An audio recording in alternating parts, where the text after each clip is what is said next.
গরিব ঘরের রাজকন্যা। গ্রামের এক কোণে ছোট্ট একটা কুঁড়ে ঘর। টিনের ছাদ, বৃষ্টিতে টপক করে পানি পড়ে।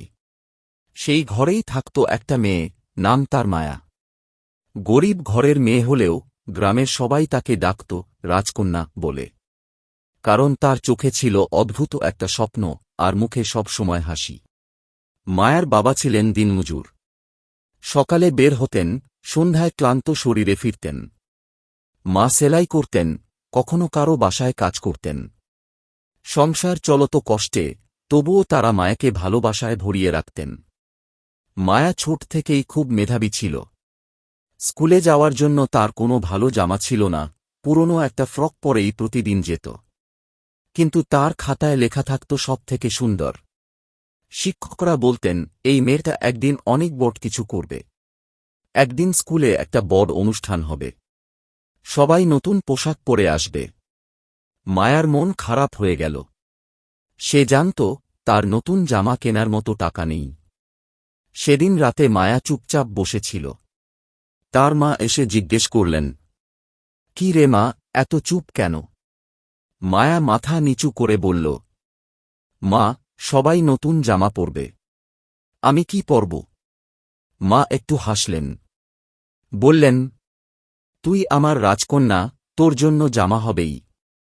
পরদিন মা তার পুরনো শাড়ি কেটে সারা রাত জেগে একটা সুন্দর ফ্রক বানালেন। খুব দামি না, কিন্তু ভালোবাসায় ভরা। সকালে মায়া যখন সেটা পরল, তার চোখে পানি চলে এল। স্কুলে গিয়ে সবাই অবাক। কেউ কেউ হাসল, কেউ বলল পুরনো কাপড়, কিন্তু মায়া মাথা উঁচু করে দাঁড়িয়েছিল।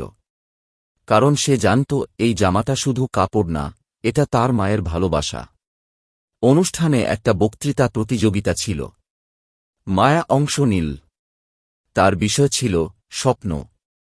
মঞ্চে উঠে সে বলল, আমি গরিব ঘরের মেয়ে। আমার বড় বাড়ি নেই, দামি জামা নেই। কিন্তু আমার একটা জিনিস আছে, স্বপ্ন। আমি একদিন এমন কিছু করব যাতে আমার মা বাবা গর্ব করতে পারে। আমি বিশ্বাস করি, রাজকন্যা হতে হলে রাজপ্রাসাদ লাগে না, লাগে একটা বড় মন আর সাহস। পুরো হল নীরব হয়ে গেল। তারপর হঠাৎ করেই তুমুল করতালি। সেদিন মায়া প্রথম হয়। শিক্ষকরা তাকে জড়িয়ে ধরলেন। তার বাবা মাও খবর শুনে চোখে পানি নিয়ে হাসলেন। বছর কেটে গেল।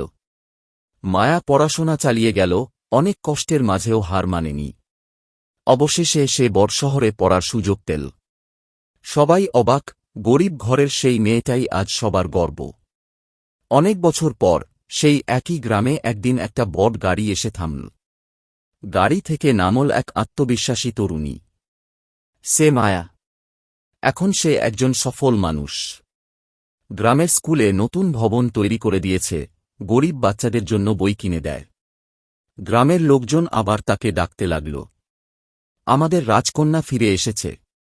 মায়া হেসে বলল, আমি সবসময়ই রাজকন্যা ছিলাম। কারণ আমার ছিল স্বপ্ন, আর ছিল আপনাদের ভালোবাসা। তার ছোট্ট কুঁড়ে ঘরটা এখনও আছে, কিন্তু সেই ঘর থেকেই শুরু হয়েছিল এক রাজকন্যার গল্প, যে প্রাসাদে না থেকেও রাজকন্যা হতে পেরেছিল।